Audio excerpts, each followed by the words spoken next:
Welcome viewers to channel Pratinad. अब हम detail में तीसरी कैटेगरी की थ्योरी की बात करेंगे जिसे कंस्ट्रक्टिविस्ट थ्योरीज ऑफ इमोशन के नाम से जाना जाता है। कंस्ट्रक्टिविस्ट व्यू का मानना है कि हमारा माइंड हमारे इमोशंस को एक्सपीरियंस, लैंग्वेज, कल्चर और सोशल एनवायरनमेंट के थ्रू शेप करता है, न कि इमोशंस हार्ड वायर्ड, इन्नेट या ऑटोमेटिक होते हैं। दूसरे शब्दों में कहें तो इमोशन वो चीज है जिसे हम क्रिएट करते हैं। कंस्ट्रक्टिविस्ट थ्योरी के फंडामेंटल असम्पशंस कुछ इस प्रकार है। इमोशन साइकोलॉजिकल प्रोसेसेस द्वारा डेवलप होते हैं और ये बायोलॉजिकली बेस्ड नहीं होते। इमोशनल एक्सपीरियंसेस को लैंग्वेज, कल्चर और सोशल नॉर्म्स या रूल्स काफी हद तक शेप करते हैं। इमोशंस लोगों और सभ्यताओं यानी सिविलाइजेशंस के बीच अलग अलग होते हैं, ये यूनिवर्सल नहीं होते। कहने का मतलब है कि अलग अलग कल्चर्स में इमोशन अलग अलग तरीके से दिखाई देते हैं। हमारी फिजिकल सेंसेशंस के लिए दी गई कॉन्सेप्शंस और लेबल्स ही इमोशनल एक्सपीरियंस को डिफाइन करते हैं। यहाँ पहले हम समझ लेते हैं कि कंस्ट्रक्टिविज्म क्या है। कंस्ट्रक्टिविज्म साइकोलॉजी में एक ऐसा प्रिंसिपल है जो यह मानता है कि कोई इंडिविजुअल एक्टिवली अपने एक्सपीरियंसेस और थॉट्स के थ्रू दुनिया की अंडरस्टैंडिंग को कंस्ट्रक्ट करता है।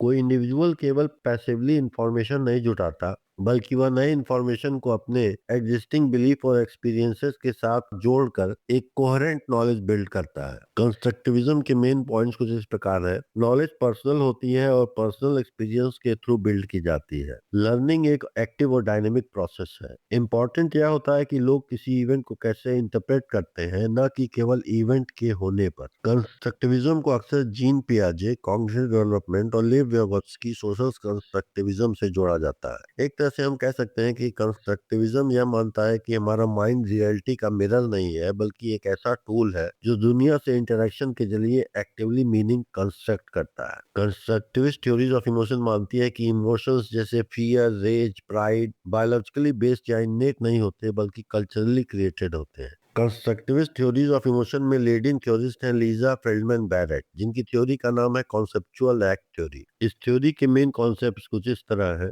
इमोशंस कुछ बेसिक साइकोलॉजिकल कंपोनेंट से बिल्ड होता है। इसमें पहली चीज है कोर अफेक्ट, जो हाई से लो अराउजल के डायमेंशन तक जाता है, और दूसरा है प्लीजेंट और अनप्लीजेंट डायमेंशन। दूसरी चीज है कॉन्सेप्चुअल अंडरस्टैंडिंग, जिसमें लैंग्वेज, कल्चर और हिस्टोरिकल इवेंट शामिल होते हैं। दूसरी चीज इस थ्योरी की है, हमारा ब्रेन कॉन्टेक्स्ट और सिखाई गई कैटेगरीज के बेसिस पर फिजिकल सेंसेशंस को एक इमोशनल मीनिंग देता है। जैसे ये सेंटेंस की you construct fear, you do not know fear. इसका मतलब फियर अनप्रेजेंट होता है और फियर का इमोशन हमें हमारी कल्चर से सीखने को मिलता है। जैसे एग्जाम्पल के लिए एक कल्चर ऐसा है जहाँ फायर आर्म्स पे स्ट्रिक्ट प्रोहिबिशन है और फायर आर्म्स केवल मिलिट्री और पुलिस को अलाउड है। वहीं दूसरी तरफ एक कल्चर है जहाँ घर घर में फायर आर्म्स है और हर खुशी के मौके पे इसका यूज किया जाता है। तो इन दोनों कल्चर्स में पल रहे बच्चों का फायर आर्म्स के प्रति अलग अलग इमोशन जनरेट होगा। अब हम इमोशन के बनने की प्रोसेस देखते हैं इस थ्योरी के अनुसार। पहले बॉडी में कोई सेंसेशन होता है, जैसे फास्ट हार्ट रेट। ब्रेन उस सेंसेशन को एक कॉन्टेक्स्ट के भीतर रीड करता है या समझता है। फिर हमारा ब्रेन पास्ट एक्सपीरियंसेस और कल्चरल आइडियाज के बेसिस पर उसे एक इमोशन असाइन करता है।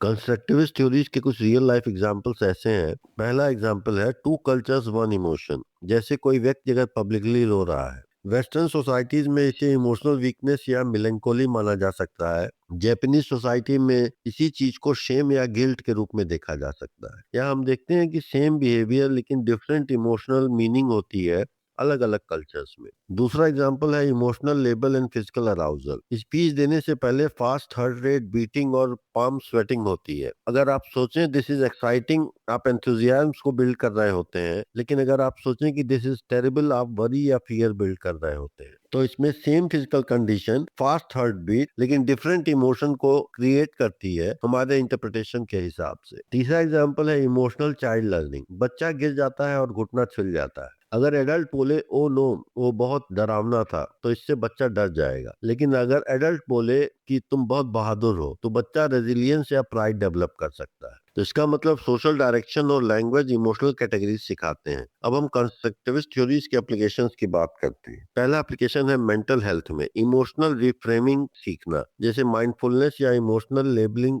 थेरेपी में जो की जाती है। क्रॉस कल्चरल साइकोलॉजी में भी कंस्ट्रक्टिविस्ट थ्योरीज का एप्लीकेशन है। यह समझने में मदद करता है कि सोसाइटी इमोशंस को कैसे शेप करती है। तीसरी चीज है चाइल्ड डेवलपमेंट। यह दिखाता है कि बच्चे की इमोशंस को एनवायरनमेंट कैसे डेवलप करता है। चौथी चीज है आर्टिफिशियल इंटेलिजेंस। यह चुनौती देता है कि इमोशंस को प्री प्रोग्राम नहीं किया जा सकता। कंस्ट्रक्टिविस्ट आइडियाज यह दिखाते हैं कि इमोशनल लाइफ फिक्स नहीं बल्कि फ्लेक्सिबल और ट्रेनेबल है। इससे हम एम्पावर्ड महसूस करते हैं कि हम अपनी इमोशंस को बेहतर ढंग से फील, अंडरस्टैंड और कम्युनिकेट कर सकते हैं। तो इस तरह से हमने आज इमोशन की मेजर 3 थ्योरीज के बारे में बात की। Thank you viewers for watching channel प्रतिनाद।